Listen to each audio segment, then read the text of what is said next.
Just after midnight on July 30, 1945, a Japanese submarine put 2 torpedoes into the side of the heavy cruiser USS Indianapolis. The ship sank in 12 minutes. 880 men went into the warm water of the Philippine Sea.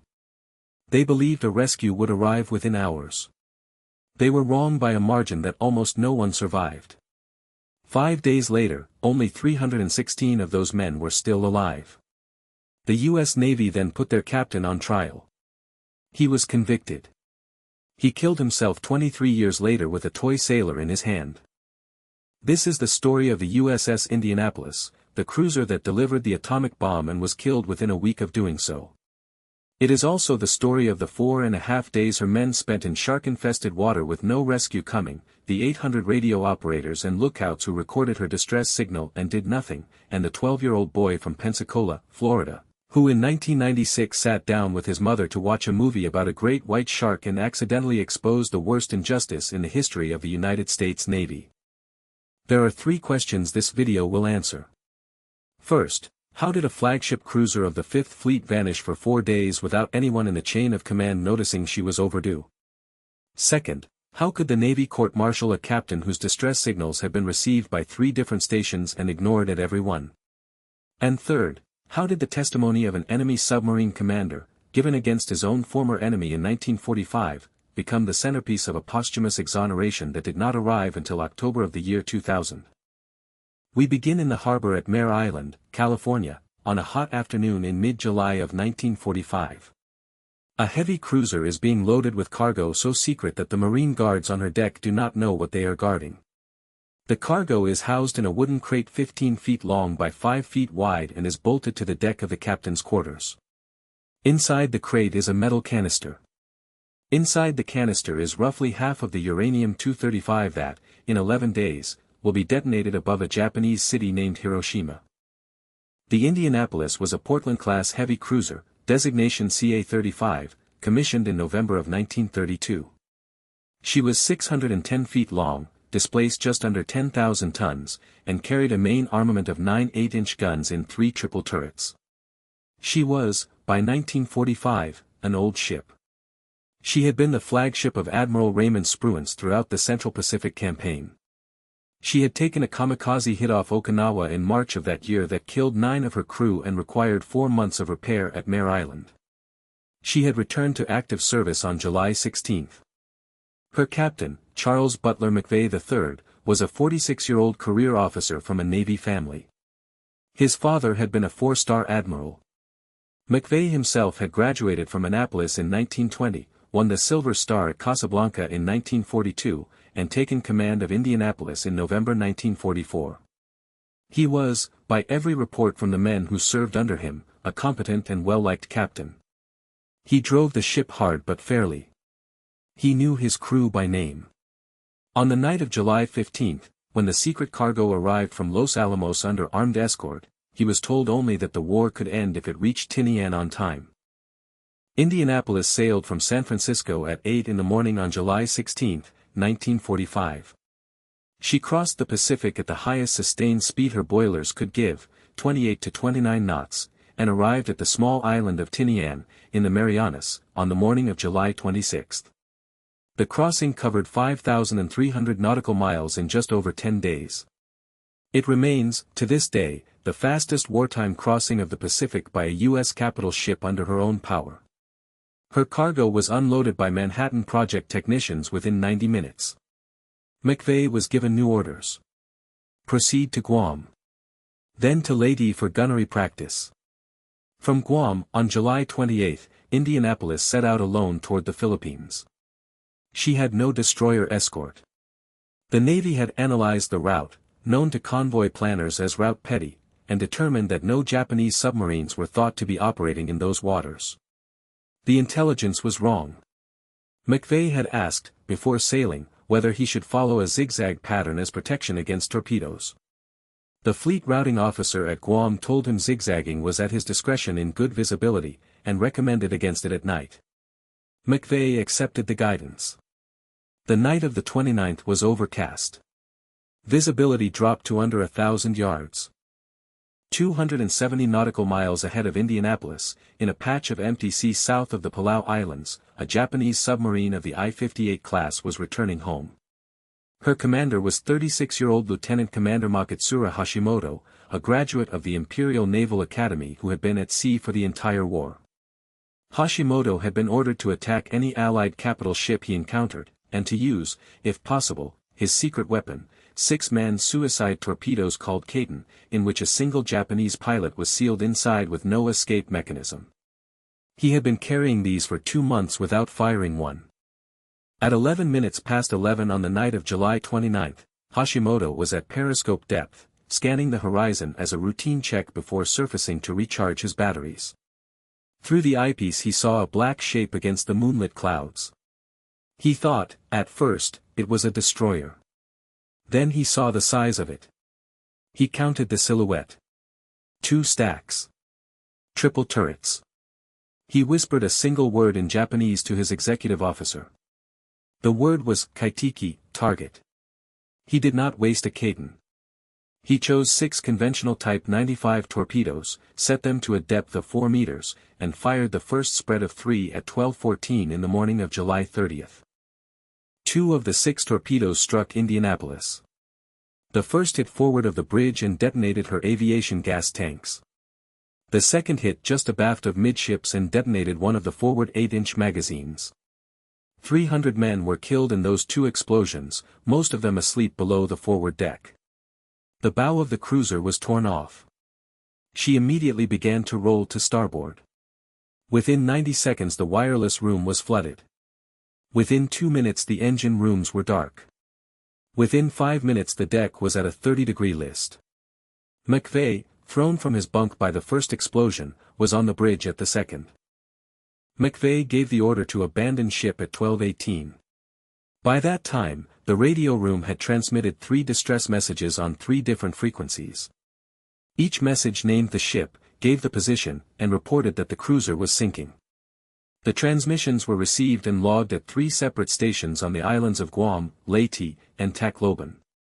We know this because the after-action investigation, declassified in 1995, recovered all 3 logs. Not one of the receiving stations passed the message up the chain. One station thought it was a Japanese trick. Another thought the message was garbled and unworthy of relay.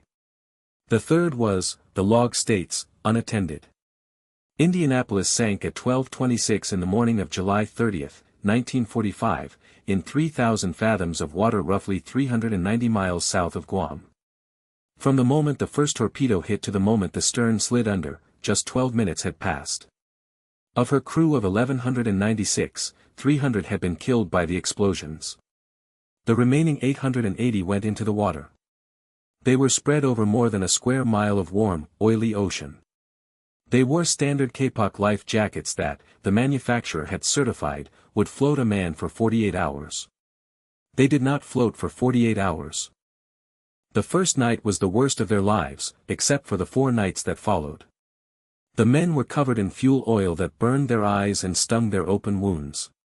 They formed groups by clinging to floating wreckage or by lashing their kapoks together with the parachute cord that some of them had cut from their orange canopy markers.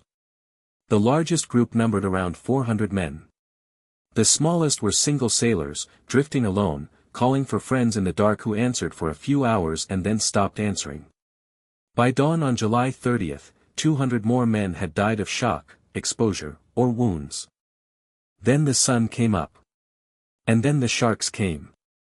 The species the survivors saw most often was the oceanic whitetip, Carcharinus longimanus, a deep-water shark that the marine biologist Jacques Cousteau later called the most dangerous of all sharks to a man in open ocean. Tiger sharks were also present in lower numbers. The whitetips arrived in groups of 15 to 20. They circled the rafts. They tested the dead first. Then they tested the living. Survivor accounts, recorded by Navy investigators in August of 1945, are nearly identical in their description. A sailor would feel a bump from below. He would scream once. Then he would be gone. Seaman First Class Lowell Cox, age 19, of Comanche, Texas, later told the historian Doug Stanton that he watched a friend named Mike Curella taken from inside the group. They didn't take him cleanly, Cox said. They took his legs first. He was alive when his legs went.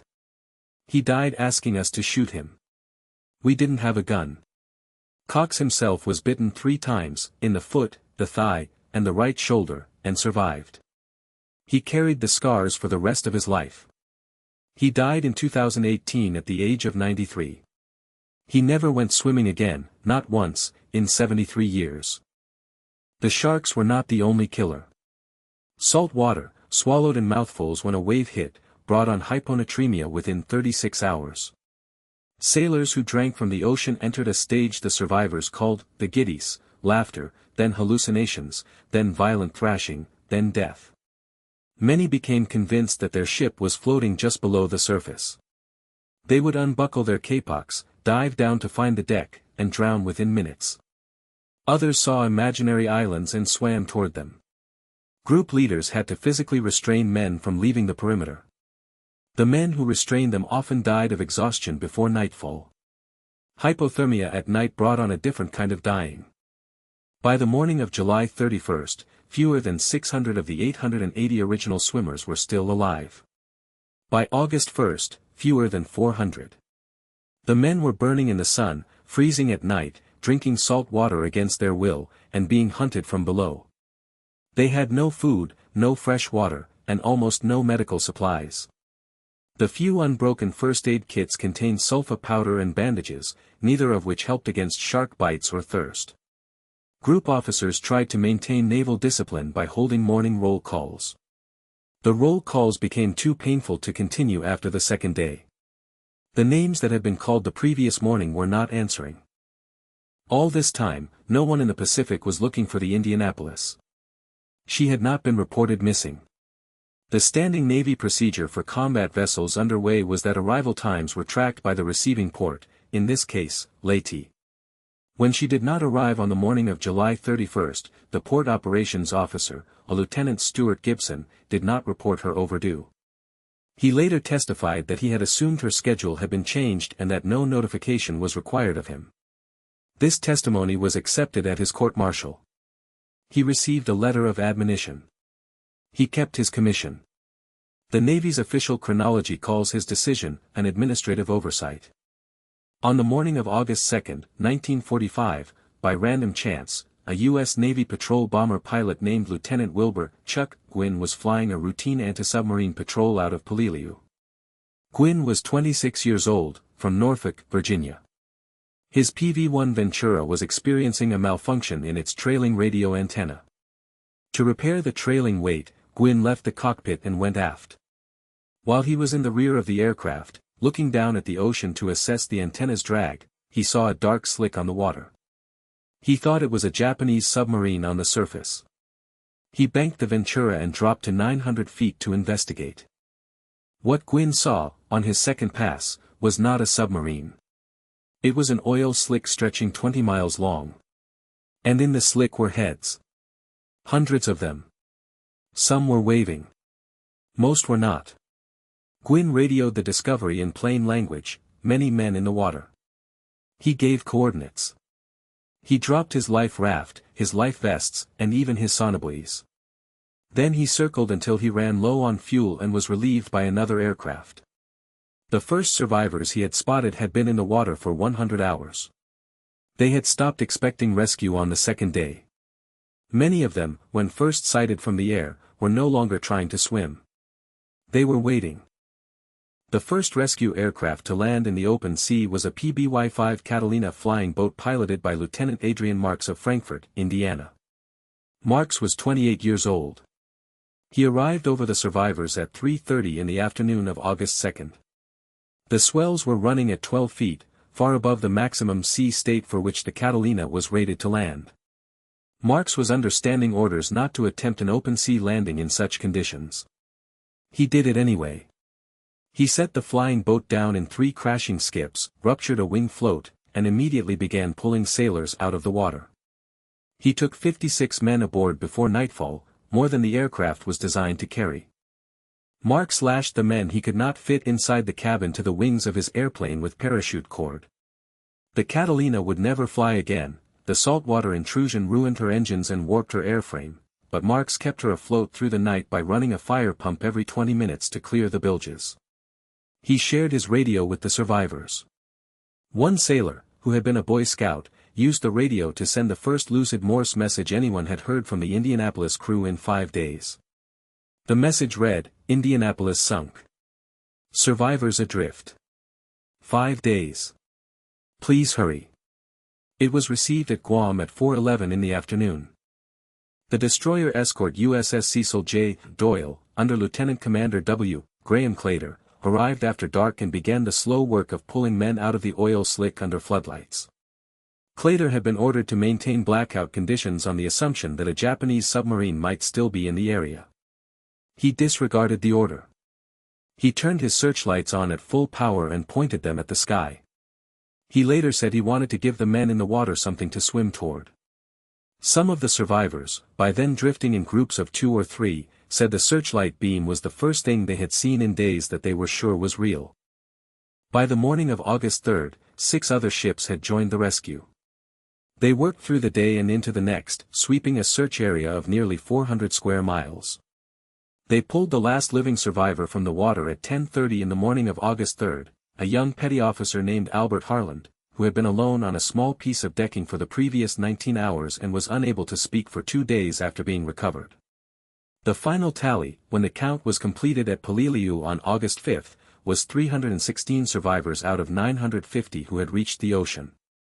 580 men had died in the water.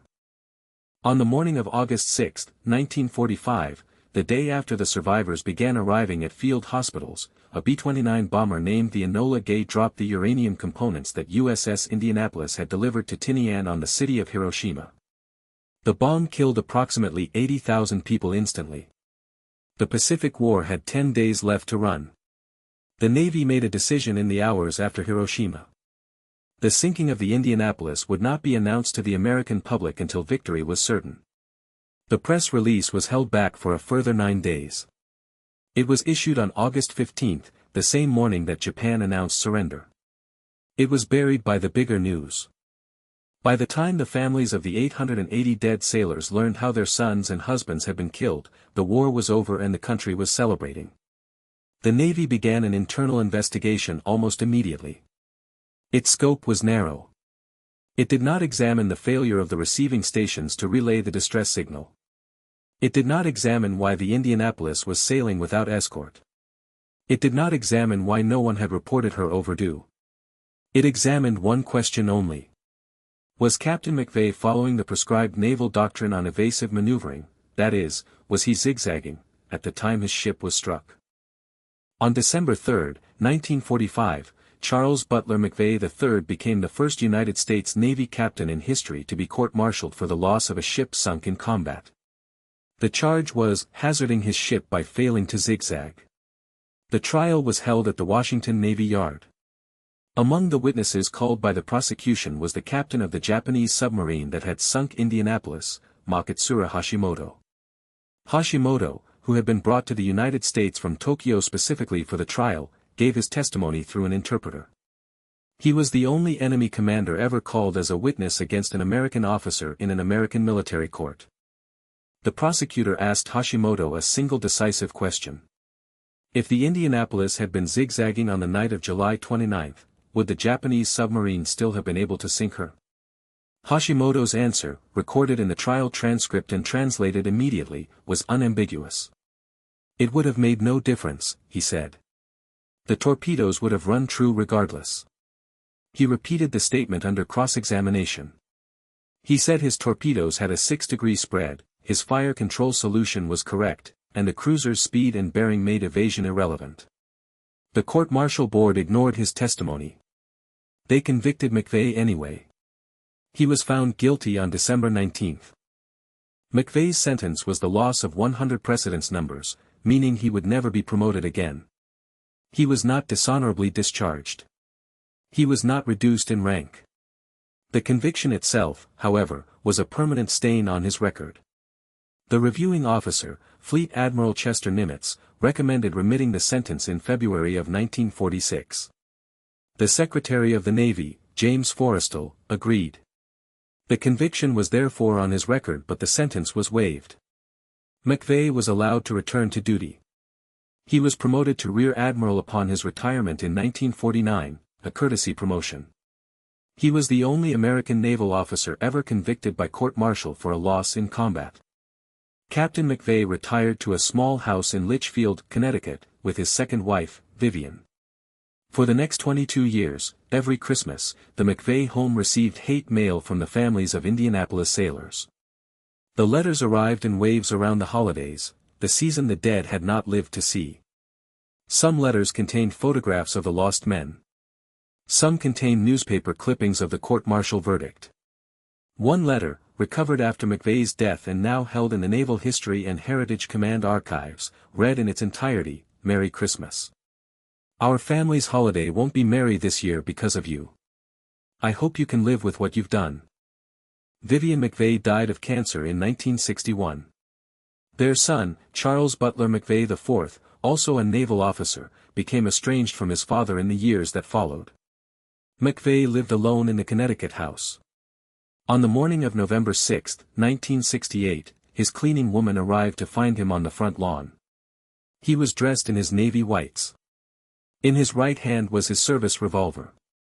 In his left hand was a small toy sailor figurine that, his housekeeper later said, he had carried in his pocket every day for years. He had killed himself at the age of 70.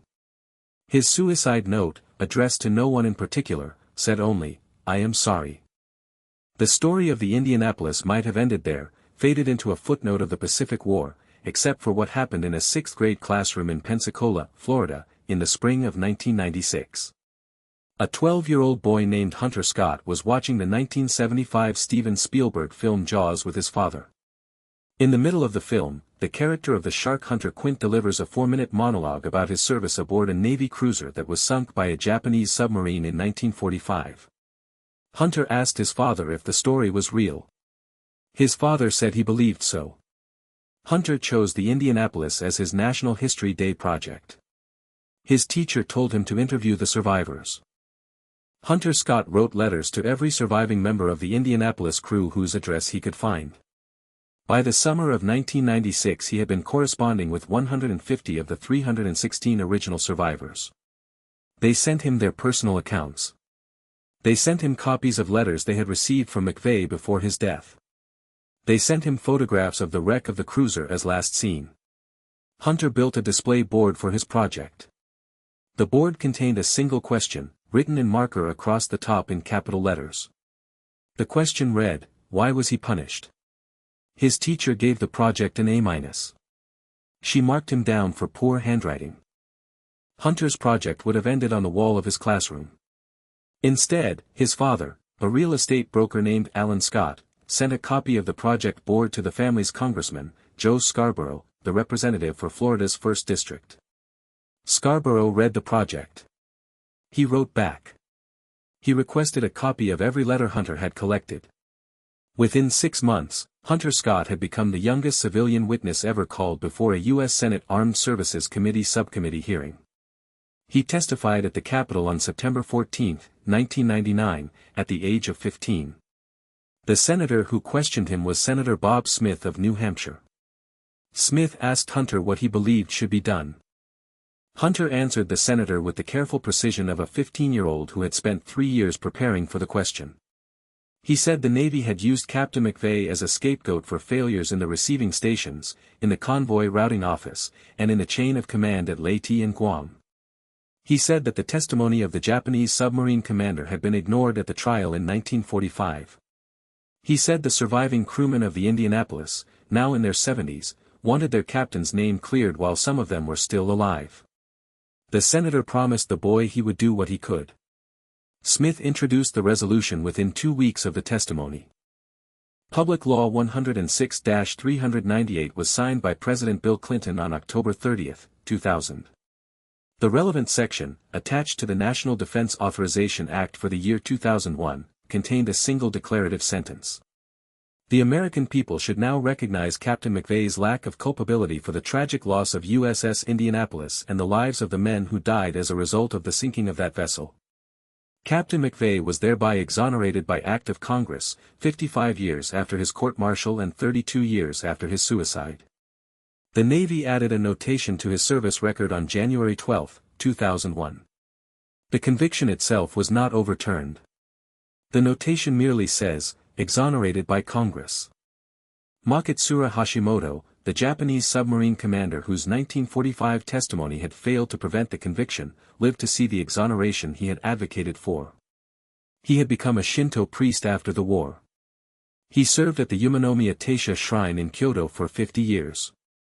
He wrote 2 letters to the U.S. Congress in 1999 in support of Hunter Scott's effort. The second letter, dated November 24, 1999, contained a single passage that was read aloud during the Senate floor debate. I have prayed for the souls of those who died because of my torpedoes. I have also prayed for Captain McVeigh. Hashimoto died on October 25, 2000. 5 days before McVeigh was exonerated. The wreck of USS Indianapolis remained on the floor of the Philippine Sea, in 18,044 feet of water, for 72 years. Multiple search expeditions failed to find her. Her exact sinking position had been miscalculated for decades because McVeigh's last navigational fix, taken at sundown on July 29, had assumed standard course made good, and the cruiser, after the torpedo strikes, had drifted. The error in the official position was eventually estimated at 25 nautical miles. On August 19, 2017, the research vessel Petrel, owned and funded by the late Microsoft co-founder Paul Allen, located the wreck using sonar. The cruiser is in 3 pieces. She rests upright on the seabed. The Petrel team filmed the wreck with a remotely operated vehicle. The footage was released to the public on August 21, 2017. It shows the bell of the Indianapolis still hanging from its bracket on the foremast. It shows a ship's anchor still secured to its windlass. It shows, in one long pan across the buckled deck of the forecastle, an upturned officer's coffee mug, white with a black rim, lying intact on a piece of teak planking. The 13 surviving crewmen who watched the footage at a private screening in Seattle could identify the parts of the cruiser they had served on. One of them, Adolfo Celaya, said he had drunk coffee from a mug exactly like that one.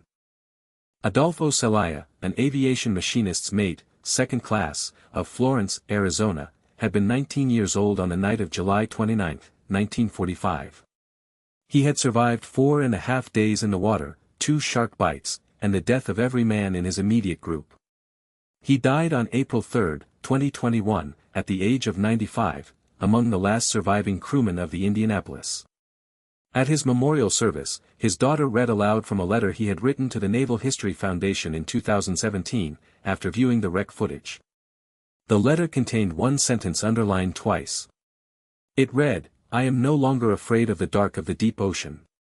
He is not down there alone anymore." There are, as of 2026, no living survivors of the USS Indianapolis. The last of them, Harold Bray, died on January 23, 2024, at the age of 96. Bray had been a 17-year-old seaman in 1945. He had spent 4 days in the water and watched 11 men in his life jacket group die before rescue arrived. In a 2018 interview filmed by the National World War II Museum, he was asked what he wanted future generations to remember about his shipmates. He paused for a long time before answering. His answer, in full, was 11 words. They were boys. They didn't deserve it. The country owes them. He looked away from the camera. The interview ended.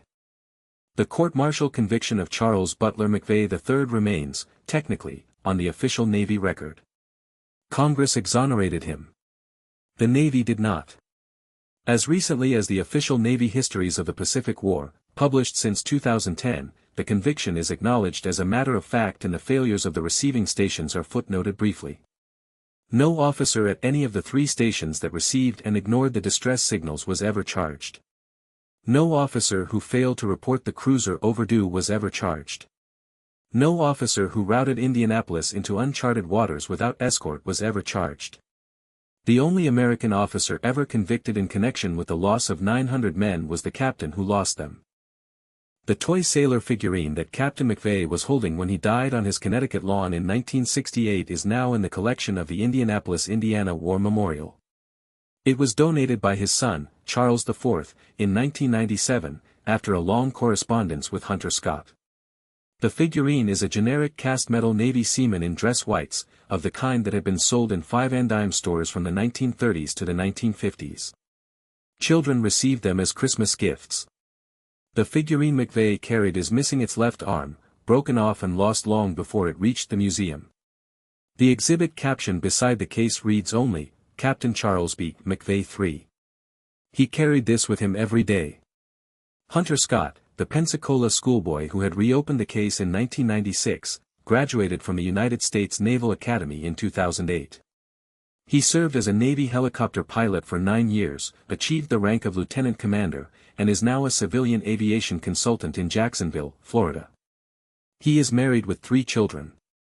He has visited the grave of Captain McVeigh in Mount Pleasant Cemetery in Tillman, Maryland, twice, once in 2001, after the exoneration, and once in 2015, on the 70th anniversary of the sinking.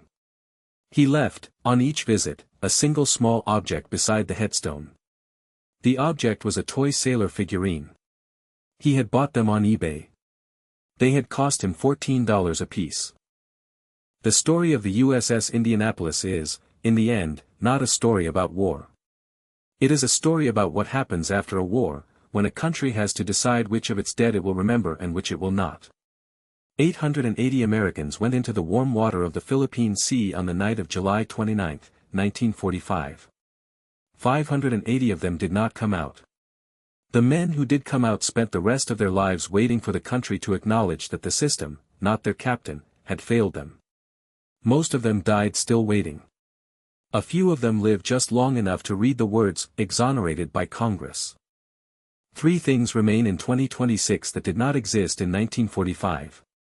First, a hidden bronze plaque in the wardroom of the modern guided missile cruiser USS Indianapolis, the 4th ship to bear the name, commissioned in 2019. The plaque names every man who died in the water. Second, a small monument on the seafloor itself, placed by the Petrel team in 2017 at a depth of 3,000 fathoms, reading simply, CA-35, at rest. And third, a sealed envelope held by the Naval History and Heritage Command containing the suicide note Captain McVeigh left on his front lawn on the morning of November 6, 1968. The envelope has not been opened since 1969. The Navy still has the right. So the question Indianapolis leaves us with, 81 years after she went down and 26 years after the boy from Florida persuaded the Senate to do something about her captain, is the same question the survivors carried with them through their long quiet lives. When a country sends 900 men into water it has not adequately prepared to rescue them from, and then convicts the man who survived as their commanding officer rather than the men who failed to send help, what, exactly, has the country said about itself? Captain McVeigh died on a Connecticut lawn with a toy sailor in his hand. The men in the water are still down there. The answer is not in the depths. It is in us.